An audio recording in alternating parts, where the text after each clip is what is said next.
Police থানায় গাড়ি নেই, পরিবর্তে থানা চত্বরে ঘোরাফেরা করছে নৌকা। নৌকোতে চেপে বিভিন্ন এলাকায় টহলদারি চালিয়ে আইন শৃঙ্খলা রক্ষার কাজ করছেন পুলিশ কর্মীরা। কখনো আবার তারা এক বুক জল ভেঙে বিভিন্ন কাজ করতে বাধ্য হচ্ছেন। এমনটাই ছবি নজরে এলো মালদার ভূতনির থানায়। কারণ বন্যার জলে বর্তমানে গোটা ভূতনি এলাকা প্লাবিত, জলমগ্ন থানা চত্বর।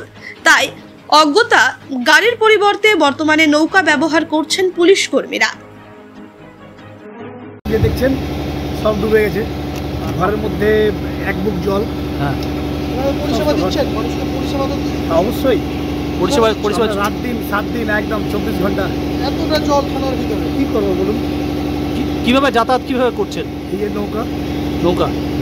নৌকার মাধ্যমে যাতায়াত। টহলদারি কিভাবে করছেন? ওই টহলদারি কিভাবে চলছে? টহলদারি নৌকা দিয়ে সব নৌকা। সমস্যা হচ্ছে তো? অবশ্যই সমস্যা তো হবেই। এটা একটা মানে প্রাকৃতিক দুর্যোগ, মেনে নিতেই তো হবে, কিছু করার তো নেই। আর কতদিনে পরিস্থিতি স্বাভাবিক হবে কি মনে করছেন? এটা এখন তো বলা যাচ্ছে না। এই জন্য বলা যাচ্ছে না যে নদীতে জল কমছে। আমি একজনের কাছে খবর নিলাম, ও বলছে যে এইভাবে যদি জল কমতে থাকে তো আগামী 2-3 দিনের মধ্যে ওই মুখটা নাকি শুকিয়ে যাবে।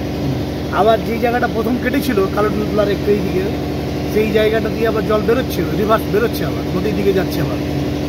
হ্যাঁ, যদি মুখটা শুকিয়ে যায় আর এই জলটা যদি এইভাবে বেরোতে থাকে, এইদিকে আবার কিছু রিভার লিফটার অনেকগুলো মেশিন দিয়েছে আর কি, সেগুলো দিয়ে যদি জল বাইরে ফেলার যদি ব্যবস্থা যদি করে, তাহলে আগামী 7 দিনের মধ্যে একটা ভালো একটা ফল আশা করছি। থানা থেকে কি পরিষেবা দিচ্ছেন না অন্য কোথাও? না, আমরা অস্থায়ী একটা থানা তৈরি করেছি আমরা।